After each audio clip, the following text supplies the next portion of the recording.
Речиси на самиот крај од годинашната откупна кампања на тутунот, која од самиот старт е повеќе од катастрофална, лидерот на опозицијата Христијан Мицкоски тврди дека повеќе од 4000 тони тутун годинава ќе останат неоткупени. Според него, главниот виновник за ова е актуелната власт со незината глувост за опозицијските предлози за ублажување на состојбата, како и со незиниот лани донесен закон за тутун, кој се покажал како погубен и за македонските тутунари и за домашното производство на тутун.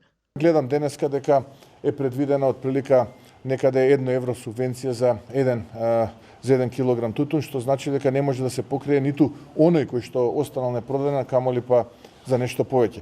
Мицкоски на средбата со тутунарите од Прилепскиот регион од прва рака беше запознат со сите проблеми со кои тие се соочуваат во изминативе неколку откупни месеци, а особено со прениските откупни цени.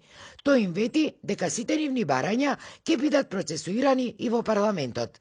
Ниската откупна цена која што во овој крај во Прилепско, во Долненско е исклучително би рекол ниска, како никогаш досега. Пониска била само можеби во 2005 година, исто така кога СДСМ беше на власт. Инаку, годинашниот род тежи околу 25 милиони килограми договорен тутун и плюс 5 милиони килограми за кои тутунарите немале договори со откупувачите и тој се води како вишок.